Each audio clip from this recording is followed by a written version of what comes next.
Hola, buenas tardes. Bueno, qué pena, empezamos 4 minutos tarde porque tenía un problema técnico que a veces me gana la tecnología. Bueno, muchas gracias a todos los que nos están acompañando, los que se van a ir uniendo. Hoy vamos entonces a hablar sobre el perdón. Estoy súper nerviosa porque esto no me quería funcionar. Bueno, voy a respirar. Y bueno, de nuevo gracias a todos. Tengo una invitada muy especial. Estoy igual de nerviosa que la primera vez que transmití con ella. Bueno, la vamos a invitar en este momento. Vamos a invitar a Coba.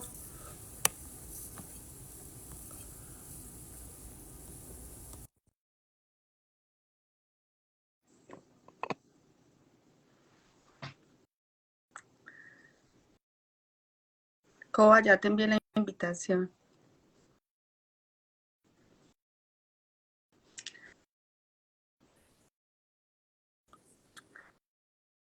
Bueno, creo que ya.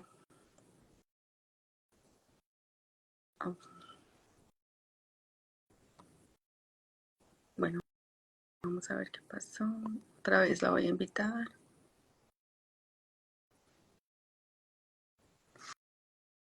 Bueno, me cuentan porfa si me ven bien, si me escuchan bien. Hola, hola, gracias a todos. Gracias Carmen, gracias Sandra. Me dicen porfa si se escucha bien. No, no sé por qué Coba no puede ingresar. La voy a invitar otra vez. Creo que son mis nervios.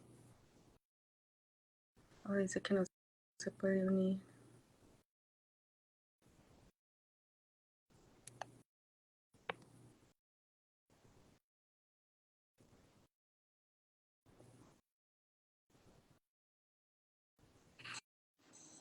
Oh, ya.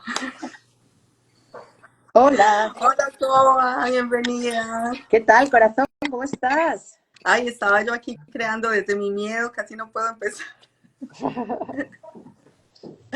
Pero bueno, ya estamos aquí, Coba. Muchas gracias por aceptar esta invitación para hablar sobre el perdón. Estoy feliz otra vez de que estemos transmitiendo de nuevo. Sí, claro que sí. Bueno, Y bueno, sobre este tema.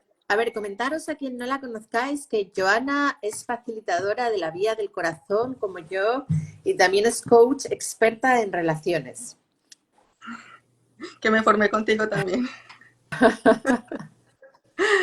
Bueno, yo Bueno, creo pero que no hace. pero eso no había que decirlo, eso ya no. Bueno, y creo que a Coba no hay que presentarla, pero por si acaso. Por si acaso, bueno, Covadonga yo creo que todos la conocemos, que es una gran coach, una gran mentora, que nos ha regalado muchísimo contenido de valor. Yo con Cova estuve formándome gratis por muchos años hasta que pude por fin tomar una formación. Entonces yo creo que todo ese contenido que nos ha regalado nos ha enriquecido, y incluso lo que comentabas hoy sobre tu libro, o sea, todo lo que nos ha ayudado, todo lo que nos has compartido. Sí, es bonito que ahora el libro se publique de nuevo y ojalá llegue a... Ahora sí, creo que la masa poblacional está preparada para leerlo. Hace 10 años, no. Imagínate, y si tuvo ese impacto hace 10 años, ahora va a ser un éxito. Ahora nos va a ayudar mucho más. Mm. Coba, bueno, ¿por qué el tema del perdón? ¿Por qué te pedí que habláramos sobre el tema del perdón?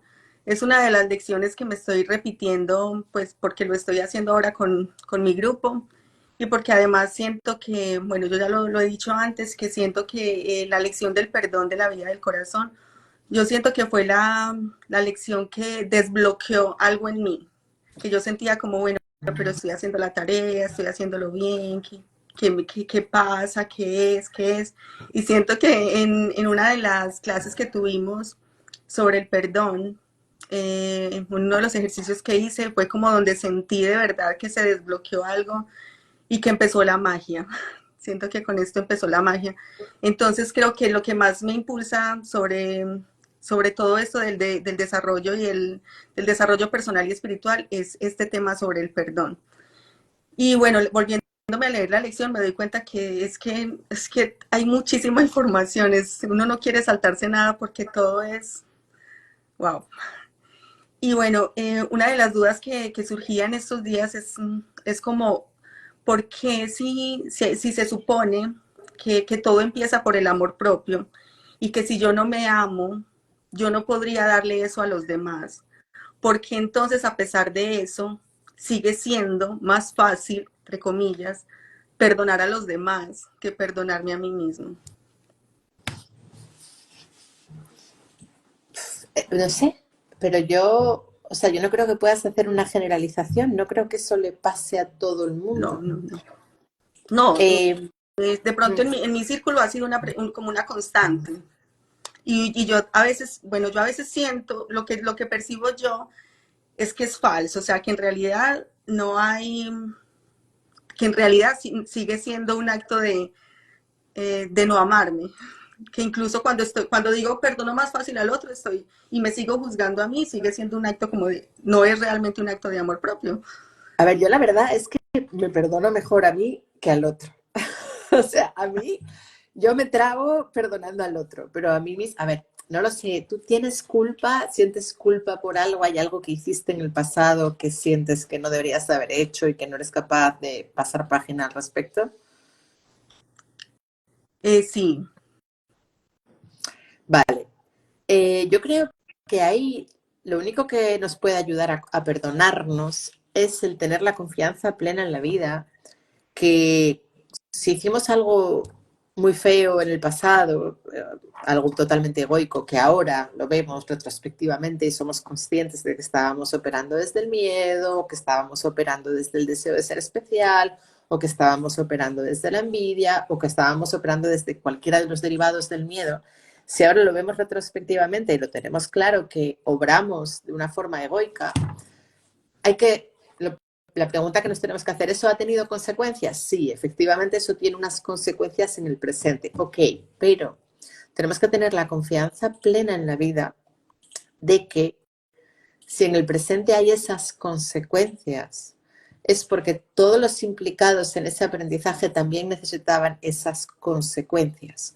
Porque aunque en el presente eso parezca que sea algo que nos entorpece, en realidad es algo que nos está recordando y purificando a cada instante, recordándonos ese mismo aprendizaje que traía ese evento en el pasado. No sé si me entiendes lo que estoy queriendo decir o es muy retorcido. O sea, no, no, no. ejemplo, por ejemplo, si, Intelectualmente lo entiendo, pero me cuesta más como a ver, integrarlo. por ejemplo, si tú piensas que es que fui mala madre, ¿no? Típico de, es que fui mala madre porque era muy joven, en aquel momento no era consciente de la responsabilidad que era tener un hijo, porque me cogió de penalti, yo no quería tener un hijo y me vi forzada a tener esa experiencia muy joven y, no y ahora que soy una persona más consciente, que he estudiado estos temas, que he estudiado, ahora me doy cuenta que obré de forma egoísta, que no fui cariñosa con mis hijos, que no fui compasiva, que no fui comprensiva, que no fui empática, vale. Pero esos niños habían elegido esa experiencia y necesitaban que su madre los tratase de ese modo. Es decir, todo es tan perfecto que incluso cuando obramos de forma egoica, también subyace una perfección en esos comportamientos y son parte del proceso. Y esos niños necesitaban tener una madre poco empática para tomar conciencia de X cosas y poder valorar el avance, la progresión, la mejoría de su madre, cómo su madre ha crecido, cómo su madre se ha transformado. Y eso les sirve de ejemplo de cómo ellos también pueden transformar sus vidas. ¿Te ayuda eso? No, pues, el ejemplo perfecto. Sí. ¿Te Sí, referías a eso? sí, Sí. sí, efectivamente, efectivamente, sí, claro, porque a veces cuesta como esa parte de sentir como que uno le hizo daño, se supone que a las personas que más ama, ¿cierto? Independientemente pues del grado de conciencia que uno tenía o la experiencia o el conocimiento, pero yo creo que sí es una de las cosas que más me ha costado. Pero a ver, tenemos que tener claro, igual que tenemos que tener claro que todos son inocentes, que todos lo hacen lo mejor que pueden para su estado de conciencia, que un asesino es tan inocente como un león que se come a una gacela porque todavía está en modo animal supervivencia, pues de la misma manera tenemos que ser compasivos con nosotros. O sea, tú eras muy joven, en aquel momento te desbordó la situación, no lo supiste gestionar, pero lo bonito es que tú has ido floreciendo, tú has ido sanando y tú ahora, a fecha presente, eres una madre amorosa. Y tus hijos pueden ver esa evolución en ti. Y eso les puede resultar muy inspirador para ellos superarse a sí mismos. De hecho, ellos te lo dicen, ¿no? Sí, sí, sí, sí, claro. Y esos niños necesitaban vivir una madre desapegada, una madre joven, inmadura, inconsciente, por lo que fuese. Necesitaban esa experiencia. Entonces, eso, yo creo que lo que hicimos en el pasado, yo también hice cosas en el pasado que las pienso y digo, madre mía, porque te das cuenta que haces cosas.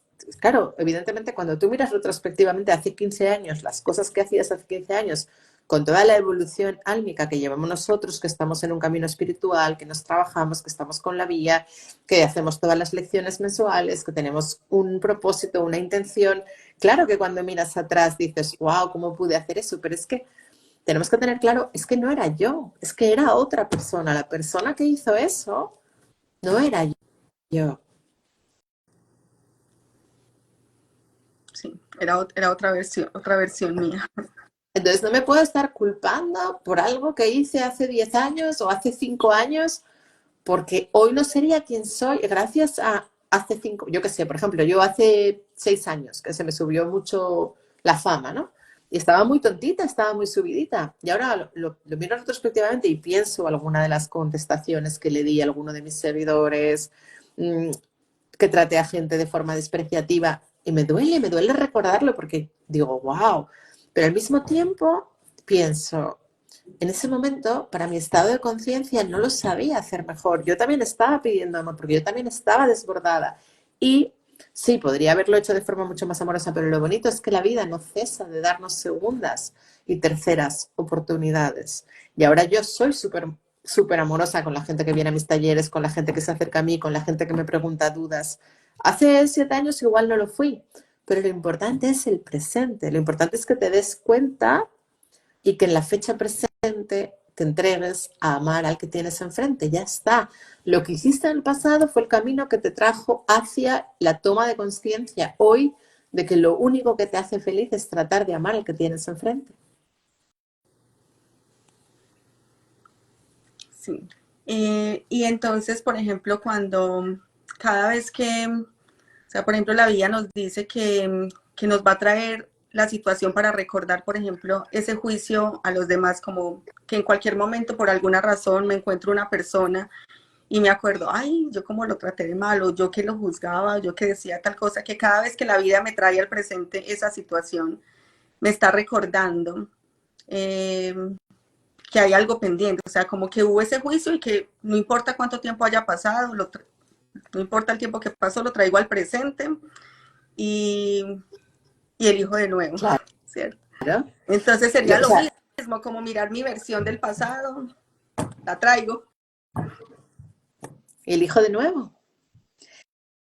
Y la vida no cesa de darte nuevas oportunidades. Entonces no te juzgues por tu pasado. Fuiste, lo hiciste lo mejor que podías, ya está. A ver, es que ser madre es muy desafiante. Sí. Coba, y entonces si por ejemplo, hablando no solamente pues del perdón a mí misma, sino hablando en términos generales, cuando la vida me lo sigue trayendo a esta persona o a este evento o esta situación o un mismo tipo de energía, se supone que yo ya me lo trajo, hice el ejercicio, respiro, no te juzgo, te libero, te perdono, y de nuevo pasa, o sea, significa que cada vez que me lo trae me está diciendo, todavía no está sano, todavía no está integrado. A ver, yo creo que también tiene que llegar un momento en la vida en el que nosotros tenemos que aprender a elegir, porque el poder de elegir es un sinónimo del amor, ¿no?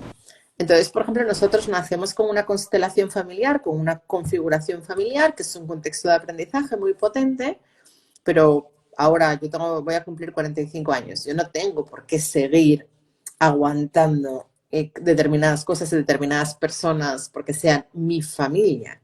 Te quiero decir, llega un momento en la vida en el que no solamente es que se te repite y que tú hagas el ejercicio de perdón y de asumir la responsabilidad, es que también llega un momento en la vida en el que tienes que aprender a discernir con quién quieres compartir tu vida. ¿Tú estás hablando de una persona que no te queda más remedio que ver o es una persona que tú puedes elegir dejar de ver? Bueno, la pregunta me la hicieron a mí. Me la hicieron como, bueno, ¿y como cuando sé que ya pase página? Si yo siento que ya lo, o sea, me lo hacía una chica ayer y me decía, yo siento que he hecho el ejercicio, que lo he hecho, pero esta persona sigue apareciendo, no la tiene que ver, esta persona sigue apareciendo o sigue viniendo un recuerdo o sueño con ella o vi el nombre, o sea, como igual, como sea, me viene esta persona. Significa que no está integrado o no A ver, es que necesariamente. yo creo que cada persona es un mundo y habría que hablar con ella exactamente qué es lo que le pasa, ¿no? Pero lo que suena es a resistencia a soltar, como que esa persona se resiste a soltar a esa otra persona de su vida. Como que tiene un apego, ¿no? Entonces, a ver, ahí cuando tú, por ejemplo, has tenido una relación tóxica en el pasado, pero te enganchas y te apegas y te aferras y no quieres soltar, ¿y qué hace la mente ego cuando tiene mucho miedo? Cuando tiene mucho miedo a soltar, idealiza el pasado y selecciona los recuerdos positivos y se queda con los recuerdos bonitos de los primeros 3 meses por no. ¿Por qué? Porque tiene tanto miedo que no aparezca nada mejor, que se autoengaña, se autoconvence, que no va a encontrar nada mejor. Entonces, bueno, eso yo creo que es un sistema de pensamiento, es apego, es codependencia, es ego, es miedo a soltar. Y ahí, ¿qué ocurre? Cuando tú le das vueltas a que en el pasado estuviste con alguien y que perdiste a esa persona y que tú tienes culpa, que lo hiciste mal, esa persona vuelve a aparecer en el presente.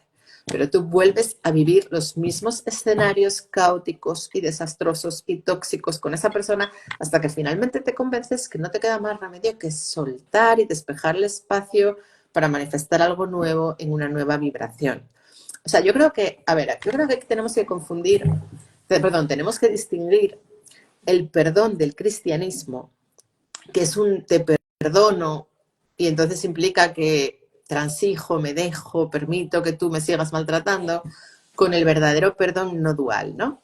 Cuando nosotros hablamos del perdón tal y como se entiende en un curso de milagros, tal y como se entiende en la vía de la maestría, yo te perdono porque me responsabilizo que tú eres un espejo de mi sistema de pensamiento, que tú me estás reflejando mis propias proyecciones, que tú eres un reflejo de lo que yo estoy eligiendo pensar, que si yo pienso no voy a encontrar nada mejor, no valgo, me pasa con todos los hombres, no me se relacionan en pareja, no me funcionan las relaciones, lo hago mal, soy defectuosa, algo falla conmigo, todo está mal conmigo, siempre la cago. Si yo estoy pensando eso, ahí fuera voy a manifestar una persona que me desprecie, que me humille, que me maltrate. ¿Por qué? Porque yo me estoy maltratando en mi mente. Y más si empiezo a vibrar en el miedo a que me deje, y tengo tanto miedo de que me deje, que entonces me pongo a complacer, me pongo a someterme, me pongo a hacer todo para que me quiera, me pongo a salvarlo. Entonces, claro, obviamente esa persona me va a empezar a maltratar. ¿Por qué? Porque no estoy escuchando mi corazón, porque no me estoy respetando, porque no me estoy escuchando, porque estoy aceptando humillaciones, desprecios con tal de no soltar, y eso siempre va a más, ¿no? Entonces, cuando tú comprendes que el otro es una parte de ti mismo y que en realidad, entonces te das cuenta que no hay nada que perdonar porque el otro te está haciendo de espejo de cómo tú te automachacas, cómo tú te automaltratas, cómo tú te conformas. Ahí el perdón, tal y como lo entendemos en la vía de la maestría o en el curso de milagros, simplemente es una asunción plena de responsabilidad y un agradecer al otro por hacerte de espejo de tu propia incoherencia. Entonces, ahí, tal y como se entiende ese perdón, tú lo perdonas en tu mente, le envías amor en tu mente, le das las gracias por haber jugado ese rol tétrico y tenebroso en tu vida, pero lo sueltas, lo dejas ir. Tú no tienes que seguir quedando con él, no tienes que seguir viéndolo. O sea, perdonar no tiene nada que ver con transigir, no tiene nada que ver con aguantar, no tiene nada que ver con quedarte enganchada a una persona que no te hace bien. Sí, sí, sí, sí, muy claro, muy claro. Bueno, Coba, yo he visto aquí que nos han hecho varias preguntas, entonces voy a empezar a leerlas.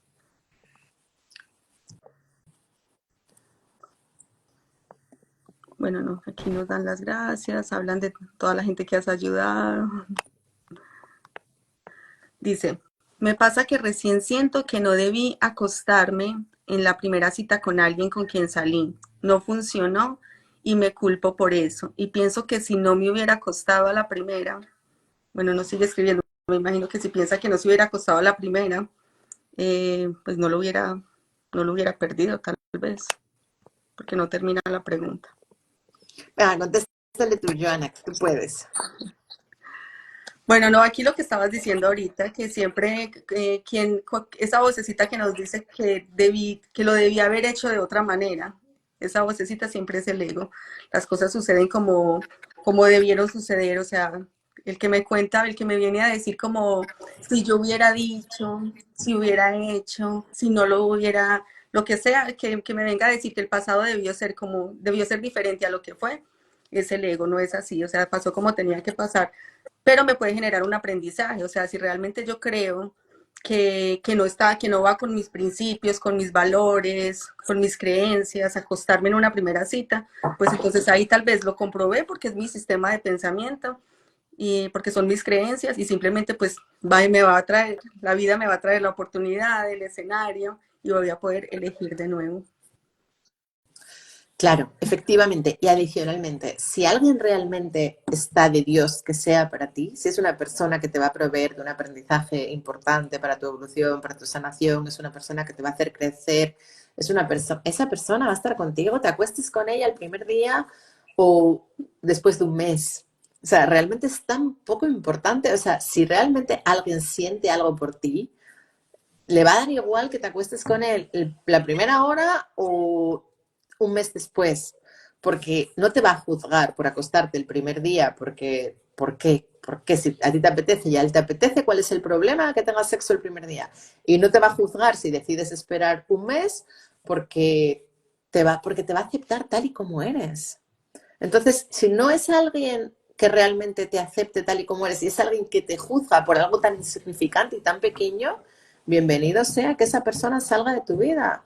O sea, gracias, o sea, rejection is God's protection. El rechazo es una protección divina. Bienvenido sea que me rechace. ¿Por qué? Porque si alguien te rechaza porque piensa que eres una facilona, porque el primer día tienes sexo con él, es una persona tan superficial que no se ha tomado la molestia de conocerte realmente y que te ha juzgado por algo tan nimio, que realmente qué bueno que se vaya de tu vida porque es alguien que no te va a aportar nada sólido, alguien que se mueve en parámetros y en paradigmas tan meramente superficiales, no merece la pena, de modo que bien que se ha ido, que bien que se ha retirado, ¿no? Yo lo agradecería en mi corazón, gracias Padre por quitarme a este hombre tan superficial.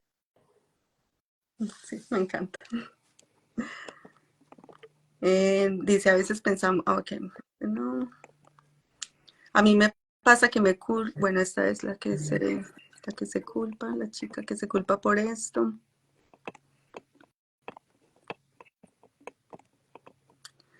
Mi pareja decía que no estaría con alguien que se acostara a la primera o segunda cita y mira porque donde así fue y llevamos 6 años exactos, o sea, volvemos a lo mismo, no tiene nada que ver. Es algo con muy poca importancia. Sí, bueno, no, en este momento no hay más preguntas. Las preguntas que más me hacen, pues, tienen que ver con estos espejos, con estas relaciones especiales de primer Ay, nivel que nos pasan. espera, déjame contar una cosa. Mira, antiguamente, en la Edad Media, se le daba mucha importancia a la virginidad.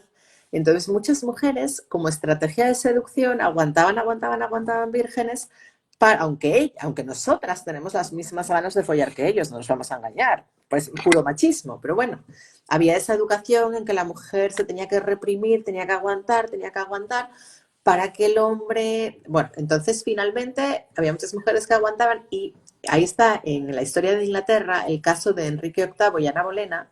Enrique VIII era un rey inglés que estaba casado con una española que era la hija de los reyes católicos que se llamaba Catalina de Aragón. Pero bueno, el rey inglés era un picaflor que follaba con quien quería y un día se encaprichó de una de las damas de la corte, Ana Bolena, y fue la primera que le dijo que no.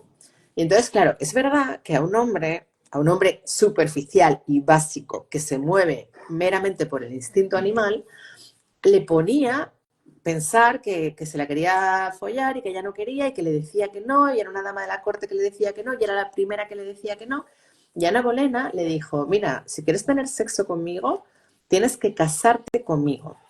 Bueno, entonces él se divorció de Catalina de Aragón. En aquella época no existía el divorcio. Estamos hablando de, no sé de qué siglo, pero de hace muchos siglos. Estamos hablando de 1550. No existía el divorcio. Entonces se tuvo que, él era católico, los ingleses eran católicos antes. La Iglesia Católica, él tuvo que fundar la Iglesia Anglicana, separarse del Papa, separarse de Roma, escindirse del catolicismo para poder casarse con Ana Bolena. Y él tenía tantas ganas de follar con ella porque efectivamente le llamaba tanto la atención que ella no se acostase con él la primera noche, que hizo todo lo que pudo y fundó el divorcio en Inglaterra. Y fundó su propia iglesia, la iglesia anglicana, se separó de Roma, montó un follón, vale. Finalmente se casó con ella. Se la folló un año y cuando se cansó, ¿qué hizo? La decapitó. Porque cuando... No lo sabíais esta historia, no sabíais que le cortó la cabeza a Ana Bolena. Entonces, cuando la motivación de que él esté a tu lado porque te quiera follar en un hombre muy básico, meramente animal, o sea, muy con el instinto animal primario, sí, tú puedes hacer que un hombre esté detrás tuyo con el incentivo de que no te ha follado todavía.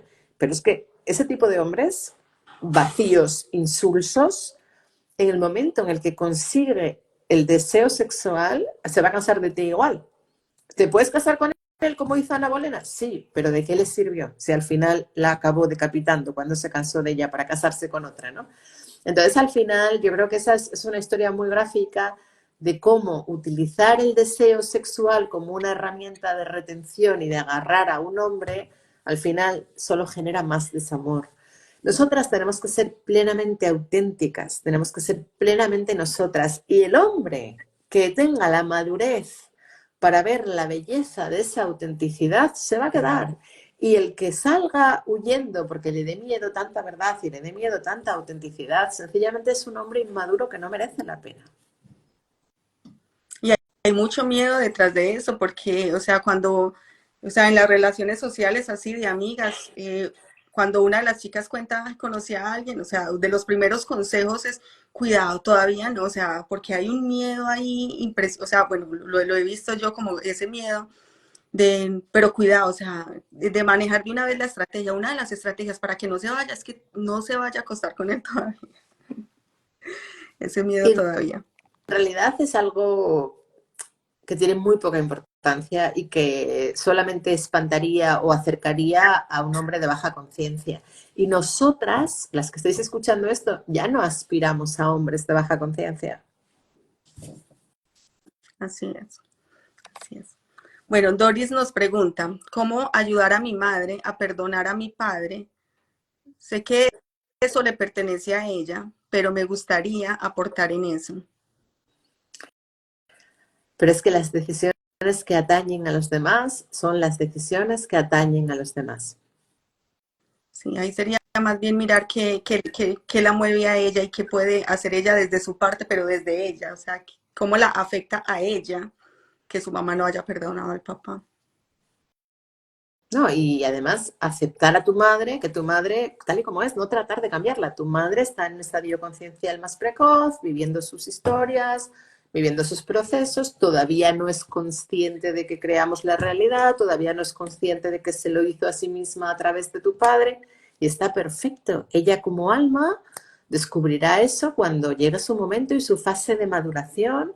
No corresponde a nosotros acelerar el proceso de despertar de ningún otro individuo. Ahora, si tu madre te pide ayuda, si tu madre te dice, oye, es que yo quiero entender por qué papá me hizo esto, es que me gustaría, o es que, ahí sí, o si te dice, o si habla mal de tu padre, también le puedes decir, mira, mamá, no quiero que critiques a mi padre. Le puedes poner límites en cuanto a hablar mal de tu padre, ¿no? Pero hacer que ella perdone a tu padre es que la fruta, hasta que no está madura, no se cae del árbol. Exacto. Sí. Dice, Roshi, dice, porque no tolero muchas actitudes de mi madre y hasta me duele su falta de afecto. Hombre, a ver, es normal que te duela una falta de afecto por parte de una madre, pero al final, si quieres crecer, si quieres sanarte, si quieres evolucionar, tienes que hacer un proceso de perdón y hacerte responsable de que es una situación autocreada, y preguntarte más profundamente cuál era el aprendizaje para ti y si hoy serías quien eres y si hoy tendrías un despertar como el que tienes y si hoy estarías metida en temas de conciencia si no hubieras tenido esa madre. Sí, y ahí también de pronto sería que, de pronto también, qué aprendizaje le generó de pronto eh, hacer una mejor mamá hoy, o sea, que no va a repetir, que eso, de eso que le hizo daño, entonces ella no va a ejercer en su maternidad. Pero claro que es normal, o sea, yo creo que ahí pues es normal, o sea, ser compasiva con ella misma porque lo natural es que efectivamente nos duela la falta de afecto de la mamá, que es el ser más cercano y que naturalmente debería amarnos y protegernos, entonces es totalmente normal. Bueno, esta es para ti, dice Coba. Cuando comenzaste tu rendición a Dios, ¿cuáles fueron las primeras señales que viste? ¿O cómo sabemos cuando Dios nos recibe en santa redención? Gracias. Hombre, a mí según me rendí me echaron del trabajo. Yo me rendí a la hora de comer y me echaron del trabajo a las 4 de la tarde. Yo creo que tú lo sientes en tu corazón cuando estás entregado, cuando te entregas finalmente sientes paz, sientes un alivio, sientes que ya, o sea, ya no depende de mí, ya no controlo yo, que se encargue la vida, que se encargue el creador. Es muy liberador. Yo creo que, pero ella pregunta como que cuáles fueron como los síntomas, como por qué te lleva la vida a rendirte. ¿Cuáles son los síntomas, Joana? ¿Por qué te rindes? Porque sientes que ya nada te llena, sientes que has conseguido todo lo que has querido y ya nada te llena porque estás insatisfecho, porque buscas el éxito, porque buscas la pareja, porque los hijos, el gato, el perro, el título, el trabajo de los sueños y nada, ya nada, pareciera que nada tuviera sentido, pareciera que nada de verdad pudiera llenar un vacío que hay. Y empiezan las preguntas existenciales, como, no, tiene que haber otra cosa, tiene que haber otra manera. Creo que es ahí, porque a veces podemos ver personas que, a veces cuando nos comparamos y decimos, esta tiene una vida más fácil, o porque ella sí tiene algo que yo no tengo, o porque se ve tan feliz, o bueno, de diferentes cosas, y es porque hay personas que están muy cómodas con las infidelidades, por ejemplo, están muy cómodas con la indiferencia, con un montón de cosas y parece que están muy cómodas y a mí eso me empieza a incomodar, no, yo no estoy cómoda, no me parece, tiene que haber otra forma. Yo creo que eso, cuando la vida nos incomoda, cuando nos incomoda lo normal, lo aparentemente normal. Sí, muy buena definición. El gozo del mundo no es, dice, las cartas de Yeshua lo repite mucho, ¿no? El gozo del mundo no es. Y efectivamente, yo me acuerdo cuando yo tuve mi proceso de rendición, cuando yo empecé con la rendición, en mi entorno laboral la gente estaba aparentemente satisfecha. Y yo decía, no, es que la vida no puede ser levantarse a las 7 de la mañana, meterse una hora en un atasco, entrar en una oficina a las 9, ser un esclavo, ser un robot, estar en reuniones tediosas hablando de cosas que no importan nada, hablando de fármacos, y luego comer en una hora corriendo y estar hasta las 6 de la tarde sentado en una silla. O sea, yo decía, no, la vida no puede ser esto.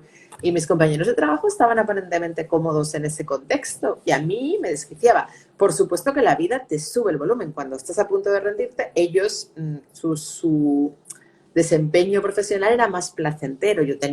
Me salían trabas por todos lados, conflictos, obstáculos, problemas con ellos. Claro que la vida te empieza a poner más problemas y la vida te empieza a apretar para que te rindas, ¿no? Es lo que se dice cuando todo se derrumba, especialmente cuando tú además, yo en ese caso, para conseguir ese trabajo había estudiado un MBA, me había esforzado mucho, había luchado mucho, había sido muy difícil para mí conseguir esa posición, estaba muy ilusionada en esa posición y de eso que me había costado tanto, que era el gran logro mundano, luego resultó estar podrido y ser una experiencia durísima. Pero básicamente es eso, cuando tú tienes en tu mente una idea preconcebida de lo que te va a hacer feliz y finalmente lo alcanzas y te das cuenta que eso que pensabas que te iba a hacer feliz, no solamente no te está haciendo feliz, sino que te está generando un montón de sufrimiento. Y entonces es cuando el ego, porque el ego le cuesta un montón reconocer que no sabe, cuando el ego dice, es que yo realmente no sé cómo vivir, no sé hacerlo, no sé hacerlo. Y entonces yo he creado un laberinto ¿cómo salgo de este laberinto? Vale, no me queda más remedio que rendirme a algo superior, porque yo sola no sé salir de este laberinto. Ahí es cuando el ego se hace por primera vez consciente de que él no sabe cómo hacerlo, de que él no sabe ser feliz. Y entonces es cuando te entregas y dices, bueno, a partir de ahora dirige tú, que yo no lo sé hacer. Sí, una chica me decía hace algunos días, me decía, es que, Joana, tengo todo. O sea, tengo la casa de los sueños, los hijos perfectos, el perro es divino, o sea, tengo la carrera, el dinero, todo. Les decía, es muy difícil porque cuando yo me acerco a alguien a decirle, me siento triste, estoy deprimida, siento que no me quiero parar de la cama, o sea, que la respuesta que ella tenía era como, o sea, qué desagradecida. O sea, ¿cuántas personas quisieran tener lo que tienes? O sea, ¿cómo? Entonces, claro, ella se sentía peor. Ella decía como, o sea, encima de todo, encima Claro, de claro, todo, pero es que si no tienes a Dios en tu corazón, no tienes nada.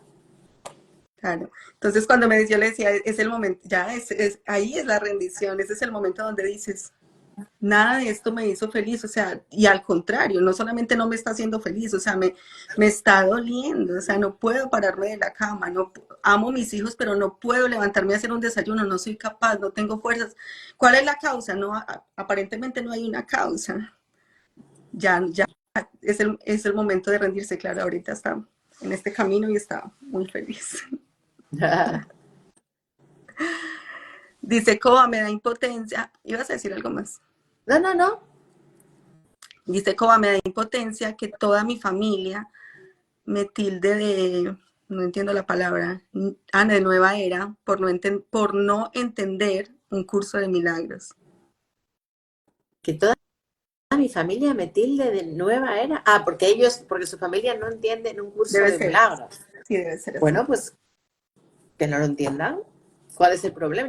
Yo cuando empecé con esto, fíjate, cuando yo empecé a hacer esto, casi nadie hacía esto en el 14. Y mis primos llamaban a mis padres preocupados, pero Covadonga, ¿qué le pasa? ¿Pero qué está haciendo? Pero, no sé, o sea, toda mi familia estaban preocupadísimos pensando que yo me había vuelto loca. Y ahora uno de esos primos, mira, que han pasado 10 años, uno de esos primos ahora me pide consejos de coaching para su hija porque tiene problemas con una hija adolescente y me pide que le ayude. O sea, Sí, es normal, siempre van a, y sobre todo cuando nos importa mucho la opinión de los demás, sobre todo la familia, la pareja, las personas que tenemos más cerquitas son los primeros que nos van a decir, se enloqueció, ¿qué está haciendo? Pero también a veces son esos es como eso, como que tenemos el foco así tan afuera que las personas más cercanas nos van a repetir esa, nos le van a dar voz a nuestro inconsciente. Eso sí es claro, verdad. mira, vi un vídeo esta mañana de Kate Winslet, la actriz esta que hizo Titanic, que es un poco gordita. Bueno, no es que sea gorda, lo que pasa es que en contraste con otras actrices que son muy delgadas, ella es un poco más gruesa.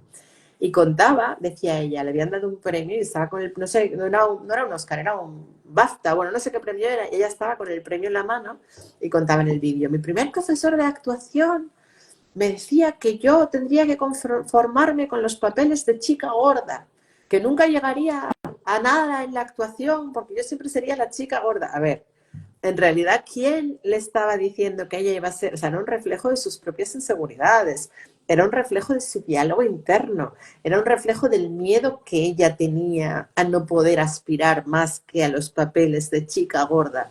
Entonces se le ponía delante un tío, un profesor de actuación, de interpretación, que le decía, tú nunca vas a llegar a nada bueno, tú solamente vas a poder hacer papeles de chica gorda.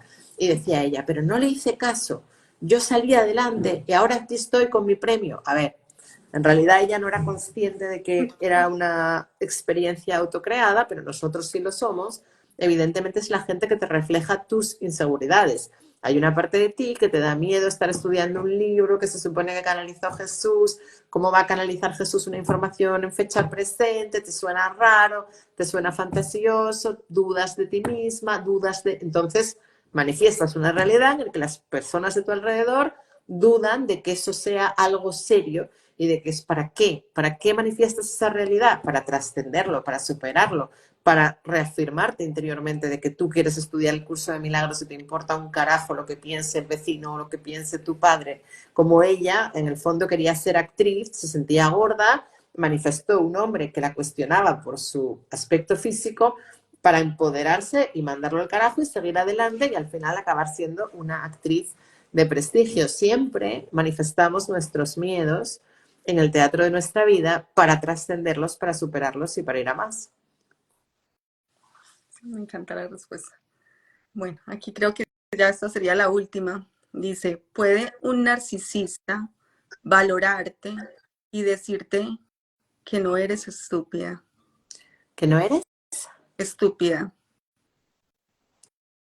A ver, igual es la pregunta. Dice esa, o sea, ¿puede un narcisista A valorarte? ver, sí. Es que al final el narcisista no es una persona que está de baja conciencia, que está ahí enfrente, que te está reflejando tu falta de valoración. Entonces, en el momento en el que tú te valores a ti misma y tú te ames, dejarás de reflejar un hombre que te llama estúpida. Pero ¿por qué te reflejamos un hombre que nos llama estúpidas? Porque nos cuestionamos intelectualmente a nosotras mismas, porque pensamos, no debo de ser muy lista, entonces manifestamos un hombre, pero en realidad, además, en el momento en el que tú es al famoso narcisista, que me hace mucha gracia, porque ahora resulta que hay tantos... ¿Qué porcentaje de la población es psicópata narcisista? O sea, no, es un ser de baja conciencia que te está haciendo el espejo de tus inseguridades. Entonces, el momento en el que tú decidas amarte, respetarte y decir, a este tío no le aguanto porque me está faltando el respeto y porque me está humillando, lo sacas de tu vida y automáticamente vas a manifestar a otro que te va a tratar mejor como consecuencia de que tú estás eligiendo respetarte y escucharte. Sí, sí, sí, ahora está de moda que todos son narcisistas. Dice, yo hice mi pregunta en la cajita de preguntas. Ay, no, no entiendo. Ahí sí ya me gana la tecnología, no sé cuál es la cajita de preguntas, pero bueno. Sí. Eh, Coba, no, pues, bueno, me parece muy, muy mágico cómo empezamos, porque bueno, esto que trajiste sobre perdonar, sobre el perdón a mí misma, por esto de la maternidad, que es una de las cosas que a mí más me ha costado como superar de alguna manera, lo del tema de la maternidad, donde siento que he proyectado tantos juicios y de verdad sigo haciendo ese trabajo interno y bueno, lo volviste a traer, yo dije como no puede ser. Te agradezco muchísimo, muchísimo esto y Mira, Joana, dale aquí a lo de la interrogación y el símbolo de hablar. Ahí, esa es la cajita de preguntas. Ahí hay un montón de preguntas. oh sí, dice, Coba, tú estudiaste sola el curso de milagros. Yo lo estudié mayormente sola, sí. Yo empecé yendo a un chico que lo explicaba, pero no lo entendía muy bien y bueno, sí, mayormente lo estudié sola, sí. Dice, está bien perdonar a mi pareja que reniega en continuación por tantas cosas que le van mal. Está bien perdonar a mi pareja que reniega en continuación por tantas cosas que le van mal. A ver, es que yo creo que está confundiendo perdonar con transigir. Si tu pareja te está culpando a ti de que la relación va mal, de que es culpa tuya, de que lo estás haciendo mal, reniega de tu comportamiento, eso no es perdonar, eso es transigir. O sea, tú no debes de permitir que te culpe a ti constantemente de todos los problemas de la relación. Tú ahí tienes que defenderte y poner límites. Eso no, o sea, es que la gente confunde perdonar con transigir. Transigir no tiene nada que ver con perdonar. Perdonar es me hago responsable de que este hombre que me está ladrando es un reflejo de que yo tengo inseguridades y de que yo dudo y me cuestiono a mí misma. Pero no le permito que me ladre. En el plano físico le pongo límites y le digo que no me culpe a mí de todo lo que acontece en la relación, que él por lo menos tiene el 50% de la responsabilidad en lo que está pasando. Dice, ¿cómo perdonar a mis padres? Bueno, yo creo que sí, ya lo hemos hablado, ¿no? De hecho, si escuchas el testimonio de Giovanna, ella dice, no fui todo lo amorosa que me hubiera gustado ser, ahora soy consciente de ello, era muy joven, no lo sabía hacer mejor. Tenemos que entender que nuestros padres son personas, ¿vale? Yo ahora que tengo 45 años, lo pienso y digo, es que mis padres, con la edad que yo tengo ahora, yo ya era casi una adolescente y yo me veo ahora mismo como una adolescente de 15 años, de 14 años, con todas sus dudas, con todas sus... Y en realidad es que ser padre te desborda, te desborda, porque es hacerte responsable de otro ser. Y si ya tenemos dificultades responsabilizándonos de nosotros mismos, imagínate responsabilizarte de otra persona. Entonces, sencillamente no lo supieron hacer mejor. ¿Por qué no nos dieron más cariño? ¿Por qué no lo sabían? ¿Por qué no nos amaron? Porque no se amaban a sí mismos. No lo supieron. Entonces tenemos que ser compasivos con nuestros padres, entendiendo que eran seres inmaduros, que no habían aprendido a amarse a sí mismos, que en aquella época no existían contenidos de crecimiento personal. Porque nosotros ahora encendemos el Instagram y tenemos acceso a una conferencia de amor propio, a una de inteligencia emocional, a otra de inteligencia financiera, pero es de abundancia. Pero es que ellos, en su época, no, nadie hablaba de esto. Nadie hablaba de esto. Entonces ya avanzaron respecto a la generación anterior, ellos hicieron lo que pudieron, lo que pudieron. Tú piensas el desamor que vivieron ellos cuando eran niños, las heridas emocionales que tenían, las taras que tenían, las carencias relacionales que tienen a fecha presente. No le puedes pedir peras al olmo. La pregunta no es cómo puedo perdonar a mis padres, sino la pregunta es ¿por qué elegí a estos padres? ¿Cuál era el aprendizaje para mí por el que yo elegí esa configuración familiar? O sea, la pregunta no es por qué me pasó eso, sino para qué me pasó eso. Y así como entender que el papá, la mamá hizo lo mejor que podía. A veces lo mejor que puede hacer un padre o una madre es irse. En caso de que lo que sea, lo que haya que perdonar sea incluso el abandono. A veces cuando se quedan pueden hacer más daño que cuando se van. Otra de las preguntas es cómo perdonarme a mí por haberme quedado, a ver, la había leído ahorita. Cómo perdonarnos a nosotros mismos por habernos quedado en sitios o con personas que nos hacían daño. Bueno, nos tenemos que perdonar, pero sobre todo lo que tenemos que hacer es tener el férreo compromiso de que no nos va a volver a pasar. Todos nos hemos quedado estancados en sitios con personas que nos hacían daño, pero sencillamente no nos puede volver a pasar. A fecha presente no nos puede volver a pasar. Como con nada, me miro con compasión, miro esa versión de mí no tenía el nivel de conciencia, ni los recursos, ni las herramientas, ni el conocimiento, ni la experiencia, todo lo que puedo tener hoy para comprometerme conmigo y que no me vuelva a pasar.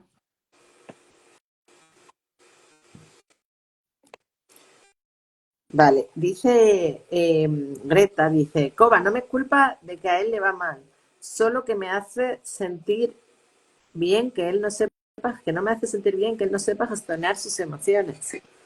Bueno, cariño, pues yo no sé cómo eso tendrás que manejarlo con él, con un diálogo consciente, decirle que no proyectes su ira en ti, tendrás que ponerle límites de alguna manera. Es que no sé exactamente a qué te refieres, Greta. Si no nos das más información, Yo creo que ¿adivinas? yo creo que ella se refiere como que si está bien perdonarlo por su queja constante, como que constantemente se queja de las cosas y no puede gestionarlas él mismo. Es que, a ver, si yo no entiendo el perdón como eso. O sea, ¿está bien que yo acepte que él esté continuamente quejándose? No, yo le diría, mira, no quiero escuchar más quejas, ya. O sea, un poco sí, pero llegaría un momento que yo también haría que reaccionase y que tomase conciencia de que cuando te quejas estás creando más negatividad, donde te enfocas se expande y estás trayendo más negatividad a tu vida. Y claro que a nadie nos gustaría compartir nuestra vida con alguien que está constantemente expresando negatividad. Entonces yo trataría de compartirle que esa negatividad que expresa está creando más negatividad, que donde te enfocas se expande y que yo eso en mi vida no lo quiero. Tener claro, sí, tener claro, o sea, si es algo que vas a negociar en tu vida, si es algo que quieres permitir en tu vida primero. Dice, ¿por qué me molesta tanto el juicio de mi hermana hacia mí y hacia otros? Bueno, porque tienes expectativas puestas en tu hermana, porque buscas la aprobación de tu hermana, porque quieres que tu hermana te quiera, pero en lugar de eso, pues lo bonito sería, vale, me molesta que mi hermana juzgue, que mi hermana, pero voy a entender que mi hermana tiene ciertas heridas, que mi hermana tiene ciertas carencias, que mi hermana no lo puede hacer mejor. Y esta es una experiencia que me está ayudando a superar la necesidad de aprobación externa, el poner el foco en la opinión de los demás, gracias a mi hermana, estoy dejando de buscar que los demás me aprueben y me está empezando a dar igual lo que opinen los demás, porque me estoy vacunando a través de mi hermana con sus constantes críticas a no darle tanta importancia a la opinión de los demás. Y luego también observar tus propios pensamientos. Si tú te estás criticando a ti misma en tu mente y tu hermana simplemente está verbalizando tu diálogo interno, y entonces agradecerle en tu corazón por ayudarte a hacerte consciente de lo mal que te hablas a ti misma en tu mente. Vale, leemos la última. Mm. Dice, mi madre tiene muchas amigas y yo siempre le digo que si las tratara como a mí, no tendría amigas. Bueno, eso no es una pregunta, es un... Sí, es más bien como un juicio que ella le está haciendo a la mamá. Esta sí es una pregunta. Dice, Coa, ¿tú crees que tú puedes manifestar tu realidad cambiando o adelantando algo que se supone que está destinado a pasar en otro año, según una lectura de carta natal o astral? No, yo no creo en eso. Además, yo no utilizo las cartas como una herramienta de adivinación. Yo no utilizo las cartas para saber lo que me va a pasar en el futuro, sino como una herramienta introspectiva para comprender mi realidad presente. Yo pregunto acerca del presente y sobre todo para entender cómo yo he creado determinados escenarios y cuál es el aprendizaje que hay en ese escenario. Sí, más como una herramienta de autoconocimiento. Bueno, pues yo creo que hasta aquí, Coa, muchas gracias. No sé si quieras regalarnos algo más. No, no, que va, yo es que estoy súper cansada. Es que esta Ya mañana he hablamos. madrugado, esta mañana tuve que madrugar porque tuve que hacer unos trámites administrativos, tuve que ir a la policía, renovar el DNI, bueno, una serie de cosas y estoy rota. Tengo unas ganas de irme a la cama. Ok. Bueno, entonces, bueno, yo les cuento, aprovecho y les cuento entonces que en mi página web los estoy invitando a un taller sobre la ley del espejo. Es completamente gratis, solamente tienen que entrar y registrarse, solamente tienen que entrar e inscribirse. Y también tengo un taller sobre el perdón que se llama Transformando el dolor en amor. Ahí también se pueden inscribir, este tiene un costo de $35. Entonces, ahí aprovecho y les hago la publicidad. Oh, un abrazo. Chao, Gracias. preciosa. Hasta Chao, luego. gracias a todos.